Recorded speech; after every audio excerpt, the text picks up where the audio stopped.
Do you have eyes and not see, ears and not hear? Do you not yet understand or comprehend? Or are your hearts hardened?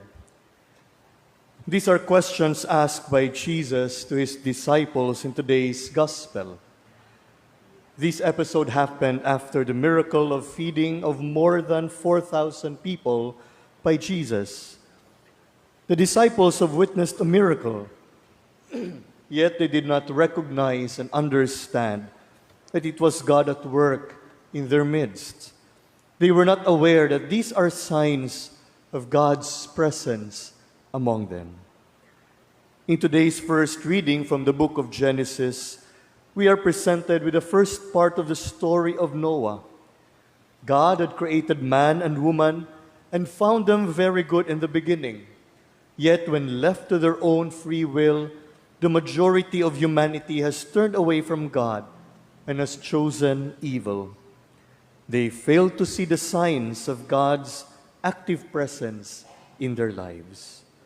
God plans to allow water, one of the essentials of life, to be the source of the destruction of life.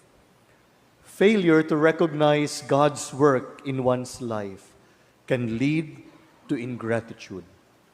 But when we are able to see the Lord's hand at work in our lives, we become humble, we become grateful. Brothers and sisters, the Lord invites us today to be constantly aware of His active presence and work in our life. When we are able to do so, we will be blessed with God's peace, as we have proclaimed in the responsorial psalm, "The Lord will bless His people with peace." One of the 5 elements of the Salesian youth spirituality is a spirituality of the ordinary daily life.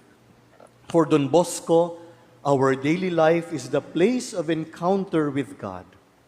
And the basis of the understanding of everyday life and the positive outlook of life is our faith in the risen Lord. Thus, Don Bosco encouraged the young and all of us as well to do our ordinary duties extraordinarily well. And by living this way of life, we become aware of the signs of God's active presence and work in us. And we take part of His mission in the world, even today.